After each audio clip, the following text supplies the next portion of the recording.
Donc, ici, on a quelques exemples des fresques.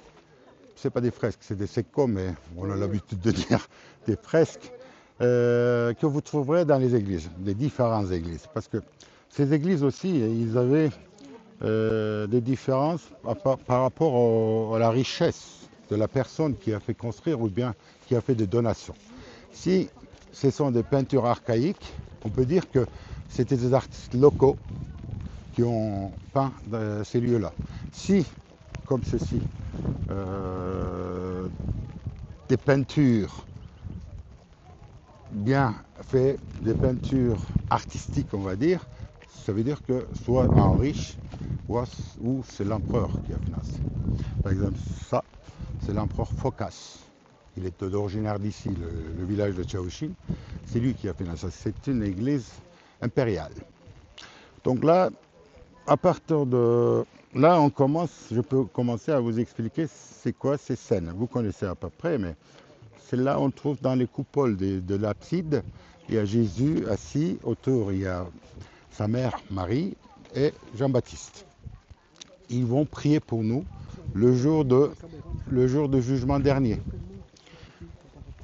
Parce que Jésus s'est sacrifié déjà en se laissant se crucifier pour nos péchés. Et puis le jour de jugement, il va aussi prier pour nous, il va essayer de nous sauver. Là, on a l'Annonciation, il y a Gabriel avec Marie. Gabriel dira à Marie qu'elle aura un fils. Et ça n'a pas enchanté Marie, puisqu'elle est juive, elle n'est pas mariée, c'est une jeune fille, une vierge. Et l'adultère chez les juifs, à l'époque, même maintenant dans certains quartiers de Jérusalem, c'est lapidation assurée. Ouais. Donc, elle va aller voir Élisabeth, mais on ne voit pas sur ce tableau, mais c'est sa cousine, qui est la femme de Zacharia, qui est la mère de Jean-Baptiste. Donc, elle va parler, elle va raconter. Elle est heureuse, Élisabeth, mais en même temps, elle est inquiète. Parce que c'est une famille élue, puisque l'ange qui est venu parler, mais après, il y a les gens autour. Donc, ils ont trouvé une personne sympa, on va dire, Saint Joseph, qui se marie avec Marie. Et à ce moment-là, il y avait un recensement. On date ce recensement au 4e avant Jésus-Christ ou 7e avant Jésus-Christ. C'est là que Jésus, à Bethléem, il est né dans une étable. Donc Jésus est né avant lui. N'est-ce pas? Donc là, on a les 3 mages qui ont entendu parler que le roi juif, il était né. Ils ont amené des cadeaux, myrrhe, l'encens et de l'or. Mais ils ont fait une erreur. Ils sont allés voir Hérode, le roi juif de l'époque, au lieu d'aller voir le petit roi. Ils ont dit, là, il est où le roi juif? Mais Hérode, il dit, mais c'est moi le roi. Non, non, il vient de naître. Ah, c'est là qu'il y a eu le massacre des innocents et qu'il fallait partir en Égypte pour sauver l'enfant. Donc, l'Égypte est représentée par cette femme sous arche. On a toujours, sur l'âne, il y a Joseph, Marie, cette fois-ci, il y a Jésus et Jacob, qui est le fils de Joseph. Les 2 évangiles racontent la naissance de Jésus, Matthieu et Luc, et 2 autres commencent à partir de baptême. Et il y a le baptême de Jésus dans plusieurs églises, dans plusieurs styles, vous allez voir. Après, il y a les miracles. Le plus grand miracle, c'est ressusciter Saint Lazare. C'est selon Saint Jean. Dans les autres, il n'y en a pas. Selon Saint Jean, il y en a. Dans les autres, il y a une fille qui est ressuscitée. Après, Jésus a pris une force, beaucoup de sporteurs. Donc, il a osé entrer dans le temple pour renverser la marchandise, puisque Jésus n'est pas venu ici amener une nouvelle religion, mais Jésus est venu ici, dans ce monde de mortels, pour nous sauver, pour sauver les Juifs. Parce que les Juifs, ils avaient fait des déviations. Comme dans l'Ancien Testament, on parle qu'il y a eu plusieurs déviations. Donc après, il y a transfiguration sur le mont des Olives. Jésus rencontre Moïse sans barbe, c'est bizarre, mais c'est comme ça qu'il est représenté, et Élie. C'est là qu'il est devenu divin. Après, il y a la scène. Jésus donne du pain, disant c'est ma chair, mangez. Jésus donne du vin, c'est mon sang, buvez. Et dira aussi que celui qui va tromper dans la même assiette que moi son pain, qui va me trahir. Et là, on voit Judas en train de saucer son pain. Et là, le lendemain, le soir même, il va être dénoncé, et puis il va dénoncer son maître pour une poignée de l'argent. Là, on a la scène de crucifixion selon Saint Jean, puisqu'on a Marie, et à côté il y a Jean. Et on dit que Jésus parle à Marie en disant « Femme, c'est ton fils.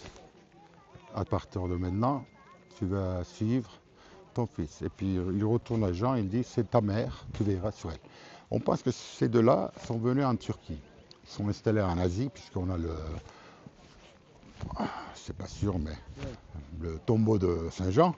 Et puis aussi, au 19e siècle, Anne-Catherine Emmerich, c'est une femme, une fille allemande qui a fait un rêve sur beaucoup de choses, mais aussi sur Marie. Et Marie raconte l'endroit où elle se trouve. Et puis elle donne un reportage dans un journal allemand. Et puis les chrétiens de Smyrne, qui ont lu ce reportage, ils ont cherché l'endroit où elle pouvait se trouver cette maison. Ils ont trouvé une chapelle et autour, ça rassemblait au dire de Anne-Catherine. Donc ce lieu est devenu la maison de Marie.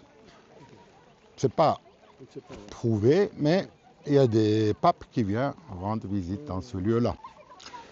Après, on a quelques saints que vous trouverez sur le mur. On a ici Saint Onoprios.